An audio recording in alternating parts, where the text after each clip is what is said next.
दर्शकों, मंदिर और मंदिर की जमीन पर हक जताने से संबंधित जो विवाद हैं वो आजकल बहुत ज्यादा देखने और सुनने को मिल रहे हैं। एक पक्ष पुजारी का होता है जो ये कहता है कि मैं इस मंदिर का पुजारी हूं और इस मंदिर और मंदिर की जमीन पर मालिकाना हक मेरा है। दूसरा पक्ष एक ट्रस्ट या ट्रस्ट के पदाधिकारियों का होता है जो ये कहते हैं कि ये मंदिर और मंदिर की जो जमीन है उसके मालिक हम हैं, इस पर मालिकाना हक हमारा है। और इस तरह से ये जो विवाद है हमको कई जगहों पर देखने को मिलता है। लेकिन वास्तव में ये दोनों पक्षों में से उस मंदिर या मंदिर की जमीन का मालिक होता कौन है, इस पूरे पर कानूनी दृष्टिकोण से बात करेंगे। ये वीडियो आप सभी के लिए बहुत महत्वपूर्ण है, आपके भ्रम को पूरी तरह से दूर कर देगा, क्योंकि ये मेरे द्वारा कही गई बातें नहीं है, ये भारत के सुप्रीम कोर्ट के द्वारा कही गई बातें हैं जो इस वीडियो के माध्यम से मैं आप तक पहुंचा रहा हूं। अब अभी मैंने कहा था आपसे कि इस विवाद में दो पक्ष होते हैं। एक पक्ष तो होता है पुजारी वाला और एक पक्ष होता है अपने ट्रस्ट या ट्रस्ट के पदाधिकारियों का। और ये दोनों पक्ष जो हैं अपनी अपने मालिकाना हक को जताना चाहते हैं। दोनों कहते हैं कि भाई ये मंदिर या मंदिर की जो जमीन है उसके मालिक हम हैं। लेकिन सवाल यह है, क्या वास्तव में ये लोग इस जमीन पर अपना मालिकाना हक बता सकते हैं? कानून क्या कहता है? क्या कानून इन दोनों में से किसको मालिक मानता है या नहीं मानता है, उस पर हम लोग चर्चा करने वाले हैं। सबसे पहला पक्ष लेते हैं अपन पुजारी का। एक पक्ष पुजारी का, पुजारी बोल रहा है कि भाई मैं इस मंदिर में जो स्थापित मूर्ति है, वो मूर्ति कोई भी हो सकती है। तो ये पुजारी कह रहा है कि इस मंदिर में जो मूर्ति है उसकी मैं पूजा करता हूं और ये पूजा मैं लंबे समय से इसकी पूजा अर्चना करता आ रहा हूं। तो मेरे जो पूर्वज रहे हैं वो भी यहाँ इस मूर्ति की पूजा करते रहे हैं। तो इस तरह से एक लंबे समय से लगातार वो जो परिवार है वो इसकी मंदिर की मूर्ति की पूजा अर्चना करते आ रहे हैं। तो क्या इस तरह से पूजा अर्चना करने भर से या वहां पर निवास करने भर से वो जो पुजारी है, क्या उसका पक्ष मजबूत हो जाता है ये कहने के लिए कि वो पुजारी उस मंदिर और मंदिर की जमीन का मालिक है? अब दूसरा पक्ष है ट्रस्ट या उन पदाधिकारियों का। अब ये जो ट्रस्ट है, अब सबसे पहले तो ये समझना जरूरी है कि ये ट्रस्ट बनाया जा सकता है या नहीं बनाया जा सकता। पहले इसको समझते हैं अपन। कानूनी दृष्टिकोण क्या कहता है? क्या किसी मंदिर या मंदिर की जमीन के लिए ट्रस्ट बनाया जा सकता है? इस सवाल को लेते हैं। तो कानूनी दृष्टिकोण कहता है हाँ, इसमें कोई दिक्कत नहीं है। आप किसी भी मंदिर या मंदिर की जमीन के लिए ट्रस्ट बना सकते हैं, बिल्कुल बना सकते हैं। अब आते हैं वापस उसी सवाल पर कि आपने ट्रस्ट बना लिया, तो क्या वो ट्रस्ट या ट्रस्ट के जो पदाधिकारी लोग हैं, क्या वो उस मंदिर या मंदिर की जमीन पर अपना मालिकाना हक बता सकते हैं? क्या वो ये कहने के अधिकारी हैं कानूनी दृष्टिकोण से कि ये मंदिर हमारा है, हम इस मंदिर के मालिक हैं, ये जमीन हमारी है, हम जैसा चाहेंगे वैसा इस जमीन के साथ कर सकते हैं? कानूनी दृष्टिकोण से क्या ये सही है?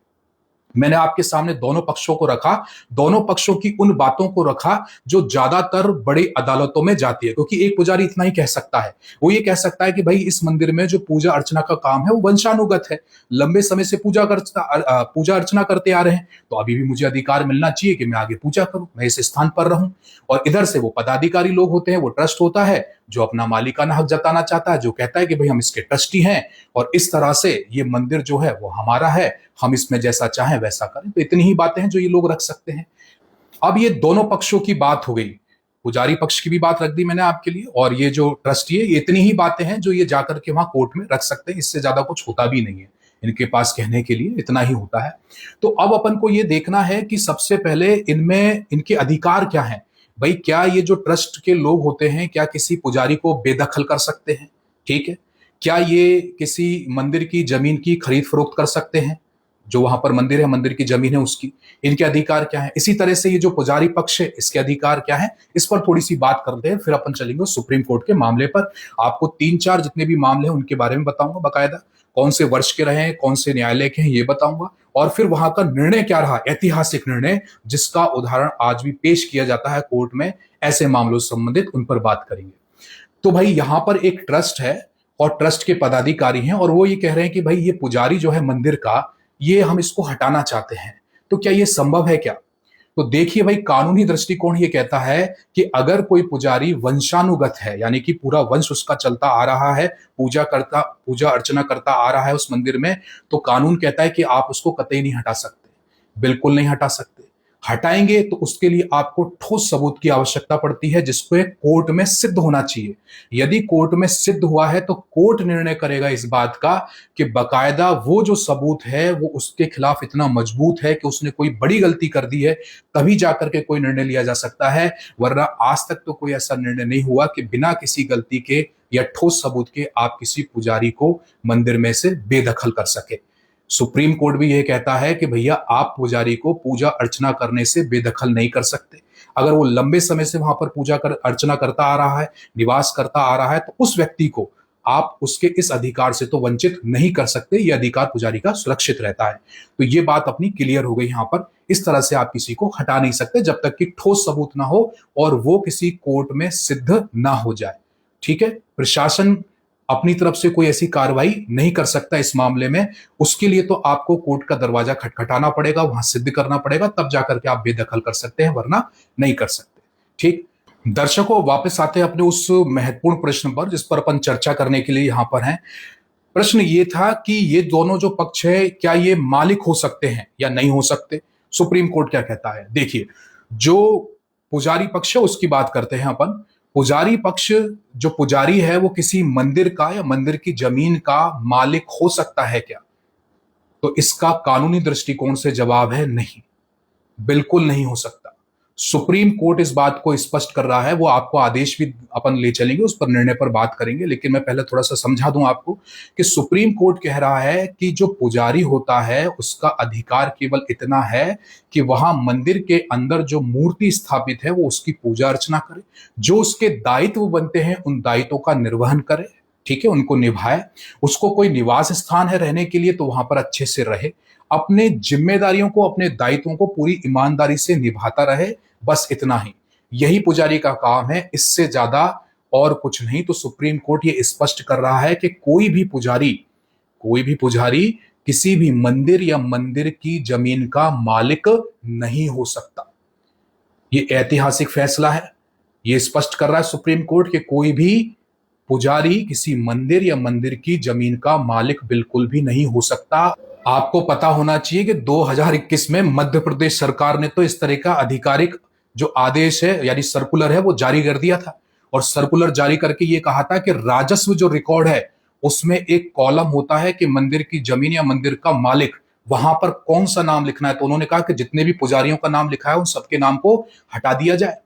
आप इस जो मैं बातें बोल रहा हूं इस पर यहीं मत रुकना। अभी आपको बहुत अच्छा लगने लग जाए कि अच्छा अच्छा मंदिर को ये जो पुजारी है वो मालिक नहीं होता। अभी बहुत सारी बातें बाकी है, उनको भी सुनना, तब निर्णय लेना। अभी एक ही पक्ष पर चल रहे हैं यहाँ पर। तो वहां पर 2021 में मध्य प्रदेश सरकार ने सर्कुलर जारी कर दिया था और कहा था कि राजस्व रिकॉर्ड का जो कॉलम होता है जहां पर मंदिर की जमीन का मालिक, इस तरह से उस कॉलम में पुजारी का नाम नहीं होना चाहिए। तो फिर किसका नाम होना चाहिए उस पर अपन बात करेंगे, लेकिन पहले आते हैं दूसरे पक्ष पर। ठीक है, तो ये तो पक्ष क्लियर हो गया कि पुजारी जो है वो मालिक नहीं हो सकता। अब आते हैं ट्रस्टी। ट्रस्ट, तो ट्रस्ट बना सकते हैं, लेकिन ट्रस्ट और ट्रस्ट के पदाधिकारी क्या ये कहने के हकदार हैं कि इस मंदिर या मंदिर की जमीन के मालिक हम हैं या ये मंदिर हमारा है और हमारा इस पर पूरी तरह से अधिकार है या कब्जा है? कानूनी दृष्टिकोण क्या कहता है? तो भैया, सुप्रीम कोर्ट ये स्पष्ट करता है अपने एक निर्णय में, जिसको अपन आगे चर्चा करने वाले हैं। वो ये कह रहा है कि भैया, कोई भी ट्रस्ट या ट्रस्ट के पदाधिकारी उस मंदिर या मंदिर की जमीन के मालिक नहीं हो सकते, नहीं हो सकते। वो कह रहे हैं सुप्रीम कोर्ट कि ये जो ट्रस्ट या ट्रस्ट के पदाधिकारी होते हैं ये एक मैनेजर के रूप में होते हैं, ये व्यवस्थापक या प्रबंधक होते हैं उस मंदिर और मंदिर की जमीन के। इनके अधिकार सीमित होते हैं और इनके अधिकार जो सीमित हैं उनमें शामिल होता है कि वो उस मंदिर की व्यवस्था को बनाए रखें, उसका प्रबंधन बहुत अच्छे से करें, बस इतना ही। आप इससे ज्यादा कुछ नहीं कर सकते। आप नहीं कह सकते कि वो मंदिर के मालिक, आप जमीन की खरीद फरोख्त नहीं कर सकते। अगर आप ऐसा करते हैं और किसी ने इस मामले को चुनौती दे दी कोर्ट में ले जा करके, जो मामला है अगर वो कोर्ट तक पहुंच गया तो फिर आपके खिलाफ कार्यवाही निश्चित है। सुप्रीम कोर्ट ने ये तय किया है, स्पष्ट किया है। तो इस तरह से आपने देखा कि दोनों पक्ष अपन ने देखे, सुप्रीम कोर्ट ने दोनों पक्षों को स्पष्ट कर दिया कि भैया पुजारी जी, ना तो आप मालिक हो मंदिर के या मंदिर की जमीन के, और ट्रस्ट के पदाधिकारियों, आप भी इस मंदिर या मंदिर की जमीन के मालिक बिल्कुल नहीं हो, ऐसा सुप्रीम कोर्ट कह रहा है। तो अब प्रश्न खड़ा होता है कि आखिर मंदिर और मंदिर की जमीन का मालिक कौन है? यही वो फैसला है, ऐतिहासिक फैसला, जो कई कोर्ट बार बार देती रही हैं ऐसे मामलों में। अपन उन मामलों पर आगे बढ़े, मैं आपको एक एक करके उन मामलों को बताऊं। इससे पहले थोड़ा सा उत्तर सुनकर अपन संतुष्ट हो जाते हैं कि सुप्रीम कोर्ट कहता क्या है। सुप्रीम कोर्ट कह रहा है कि भैया किसी मंदिर या मंदिर का जो जमीन है उसका मालिक केवल एक ही हो सकता है, और वो होता है उस जो मंदिर में मूर्ति स्थापित हुई है, जिस भी देवता की या देवी की, उसके नाम से।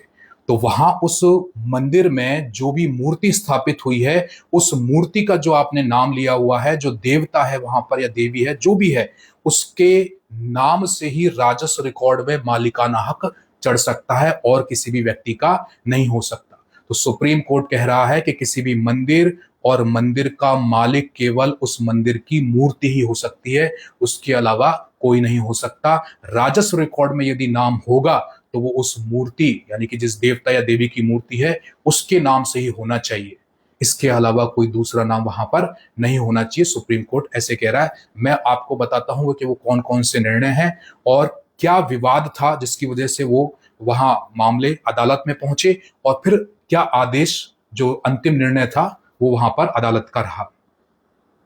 देखिए, एक महत्वपूर्ण मामला है सुप्रीम कोर्ट का, और वर्ष 2021 का है, और ये मध्य प्रदेश से संबंधित है, जिसमें विषय जो था इसका वो ये है कि मध्य प्रदेश सरकार ने सर्कुलर जारी कर दिया था कि भाई राजस्व रिकॉर्ड से पुजारियों के नाम को हटा दिया जाए, क्योंकि जो पुजारी है वो किसी भी मंदिर या मंदिर की जमीन का भूस्वामी नहीं हो सकता, यानी कि उसका मालिक नहीं हो सकता। जो मालिक होगा वो केवल और केवल वहां की जो मूर्ति है, उस देवता है, उसके नाम से होगा, ऐसा ये केस था। तो और जबकि पुजारी ये दावा कर रहे थे कि नहीं, मालिक हम हैं। तो यहां देखिए सुप्रीम कोर्ट ने क्या कहा। तो सुप्रीम कोर्ट ने अपने उस ऐतिहासिक निर्णय में कहा कि जो मंदिर या मंदिर की जमीन है, जो भू संपत्ति है, उसका मालिक केवल और केवल उस मंदिर में स्थापित जो देवता है वही हो सकता है, इसके अलावा कोई और नहीं हो सकता। पुजारी, मैनेजर, ट्रस्टी, ये लोग जो होते हैं वो केवल प्रबंधन या पूजा आदि के कार्यों के लिए होते हैं, ये मालिक नहीं हो सकते। इसीलिए राजस्व रिकॉर्ड में मालिक के तौर पर पुजारी का नाम बिल्कुल भी नहीं होना चाहिए, ना किसी और ट्रस्ट या ट्रस्ट के व्यक्ति का, केवल और केवल वहां पर नाम होना चाहिए उस मंदिर में स्थापित देवता का। तो ये सुप्रीम कोर्ट का ऐतिहासिक निर्णय है जो वर्ष 2021 का है। ऐसी एक और आता है, देखिए, चिक्कन्नम्मा देवी टेम्पल ट्रस्ट, ये ट्रस्ट और वर्सेस श्री लक्ष्मण सिंह का, जो कि 2023 का, ये कर्नाटक उच्च न्यायालय का है। विवाद क्या था? ट्रस्ट और एक निजी व्यक्ति और अन्य व्यक्ति द्वारा मंदिर संपत्ति पर दावा किया गया था कि ये भाई संपत्ति हमारी, हम इसके मालिक हैं। तो देखिए कि यहाँ पर जो न्यायालय है, उच्च न्यायालय, वो क्या निर्णय दे रहा है। वो कह रहा है कि इस मामले में उच्च न्यायालय ने ट्रस्ट को घोषित मालिक बनाने के दावे की समीक्षा की, यानी कि ट्रस्ट ने भाई कहा था कि हम इसके मालिक हैं, तो इसकी समीक्षा की उन्होंने। तो ट्रस्ट को तुरंत पूजा करने या प्रबंधन का अधिकार तो मिल सकता है, पर यह अधिकार बिल्कुल नहीं मिल सकता कि वो उस मंदिर या मंदिर की जमीन का मालिक है। तो यहां भी देखिए उच्च न्यायालय ने बिल्कुल मना कर दिया साफ साफ कि आप किसी भी मंदिर की संपत्ति पर दावा नहीं कर सकते, आप उसके मालिक नहीं हो सकते। ऐसा ही देखिए एक और केस है, विनायक देव और पुजारी वर्सेस ट्रस्टियों का, जो कि 97-98 संबंधित है। विवाद क्या था? ये कर्नाटक उच्च न्यायालय में था ये भी, और बाद में सुप्रीम कोर्ट में भी गया ये। तो पुजारियों ने दावा किया कि भाई उनकी जो नियुक्ति है वो वंशानुगत है, उन्हें हटाया नहीं जा सकता। ट्रस्ट और प्रबंधन ने उनका सेवाएं समाप्त कर दी, भाई ट्रस्ट ने उन्हें हटा दिया था। ऐसा एक केस था, है ना। तो पुजारी तो कह रहा है कि भाई अब मेरी तो नियुक्ति है, मैं तो वंशानुगत हूं, मैं तो हमेशा रहूंगा, मुझे हटा नहीं सकते। और जबकि ट्रस्ट ने उसको हटा दिया, उसकी सेवाएं समाप्त कर दी। और इस तरह से ये केस पहले उच्च न्यायालय में गया, उसके बाद सुप्रीम कोर्ट में गया। देखिए निर्णय क्या है। तो न्यायालय ने यह माना कि पूजा करने और सेवाएं देने का हक है, यानी कि उन्होंने पुजारी के लिए ये तो कहा कि आप बिल्कुल पूजा करने का हक रखते हैं, अपनी सेवा देने का हक रखते हैं, लेकिन ये हक बिल्कुल नहीं रखते कि आपको उस मंदिर या उस जगह की ऑनरशिप मिल जाए या उस जमीन के अधिकार मिल जाए और आप उसके मालिक बन जाओ। ठीक है, ऐसा नहीं हो सकता। तो ऐसा बिल्कुल नहीं हो सकता कि पूजा करने वाला ही खुद मालिक बन जाए। तो ये जितने भी न्यायालय के जो निर्णय अभी अपन लोगों ने देखे उससे बिल्कुल स्पष्ट होता है, यानी कि सुप्रीम कोर्ट के ऐतिहासिक निर्णय से ये स्पष्ट हो जाता है कि आखिर मंदिर और मंदिर की जमीन का मालिक कौन है। ना तो पुजारी उसका मालिक हो सकता है, ना ट्रस्ट के लोग मंदिर या मंदिर की जमीन के मालिक हो सकते। इन दोनों पक्षों में से कोई मालिक नहीं हो सकता। सुप्रीम कोर्ट ने ये स्पष्ट कर रखा है। और सुप्रीम कोर्ट ने कहा है कि भैया मंदिर के अंदर जो मूर्ति स्थापित है, जो देवता देवी है, वही केवल उसके मालिक हो सकते हैं और कोई नहीं हो सकता। तो ये बात, पहली पॉइंट तो ये क्लियर हो गया अपना। दूसरा ये कि क्या पुजारी को हटाया जा सकता है, तो सुप्रीम कोर्ट ने यह भी स्पष्ट कर दिया है कि भाई अगर लंबे समय से कोई पुजारी सेवा करता आ रहा है, पूजा अर्चना करता आ रहा है, वंशानुगत है, उसकी पीढ़ी दर पीढ़ी चली आ रही है, तो आप उसको बिल्कुल भी सेवा करने से, पूजा अर्चना करने से वंचित नहीं कर सकते। सुप्रीम कोर्ट ने यह बिल्कुल स्पष्ट कर दिया है। आप उसको नहीं हटा सकते, कोई ट्रस्ट उसको नहीं हटा सकता। लेकिन सुप्रीम कोर्ट ने यह भी स्पष्ट कर दिया है, तो इसका मतलब यह नहीं है कि वो मालिक बन जाए, यानी कि जिम्मेदारी निभाता रहे, इसके अलावा वो कुछ नहीं कर सकता। फिर उसके बाद ट्रस्ट का दायित्व जो है वो भी क्लियर कर दिया है सुप्रीम कोर्ट ने। ट्रस्ट के लिए सुप्रीम कोर्ट कह रहा है कि भाई ट्रस्ट का काम जो होता है वो केवल प्रबंधन या व्यवस्थापक के रूप में होता है, एक मालिक के रूप में नहीं होता। आपकी जिम्मेदारी होती है कि जिन नियमों के अनुसार कोई भी मंदिर या भवन जो है वो संचालित किया जा रहा है, तो नियमों के अनुसार चलता रहे, आप उसकी अच्छा प्रबंधन रखें, उसकी अच्छी व्यवस्था रखें।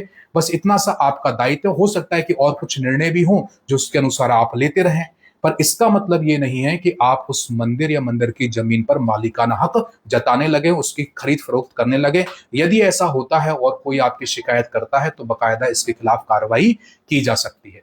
अब वो कैसे होगी, ये सब कुछ कैसे होगा, तो उसके लिए अपन अलग से वीडियो हो, उस पर बात करेंगे।